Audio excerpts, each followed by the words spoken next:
Queen Elizabeth II's personal letters spark worries among historians. The late Queen Elizabeth II's personal letters and diaries within the National Archives might be preserved for historical records for future generations and scholarly research. As the notable academic figure has strongly advocated, the task of organizing her private documents before their relocation to the Royal Archive in Windsor has been assigned to Whybrew, a retired footman who was one of the late Queen's most trusted aides, as reported by the Mail on Sunday. The choice to appoint Whybrew for the significant responsibility of sorting through these documents has faced criticism from scholars and advocates. Scott Peterson, a University of Oxford researcher specializing in constitutional affairs, expressed his shared apprehension that an individual lacking sufficient training might dispose of items that ought to be safeguarded. Peterson said, "I'll go one step further and say I think it's important to just preserve everything. It should probably just be given to the National Archives." He further added, with the idea that all royal papers are subject to a 100-year embargo, once 100 years have passed, it seems to me there isn't very much reason to withhold things that were even scandalous at the time.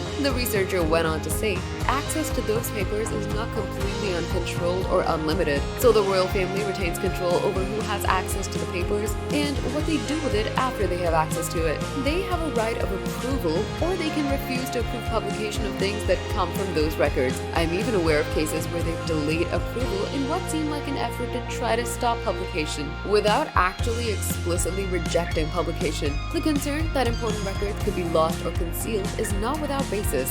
Peterson pointed to a notable instance, the case of Princess Beatrice, one of Queen Victoria's daughters, as a classic example of this. He said, "We have published diaries of Queen Victoria, but they were all completely rewritten by her daughter, who then burned the originals to make sure that nothing ever came out that was embarrassing." Peterson said that therefore all documents, regardless of whether a historian or academic believed them to be important or not, should be preserved, as the royal family was a public institution in the UK. He stated, "Even historians may well have a particular point of view that they're trying to promote, either consciously or unconsciously. We've learned a lot about the unconscious kinds of biases that people can have over the last 20 years, and so it might be important to just preserve everything with the understanding that it will be embargoed over 100 years and held by the Public Records Office at what's now the National Archives." The ongoing debate regarding the timing and necessity of making historical royal documents accessible to the public is a familiar one. Peterson references certain documents related to King Edward VIII's abdication, which were made public in 2003. Peterson said, "It took a number of very strenuous efforts to get that stuff out in the public so that people could understand what happened in the 1930s.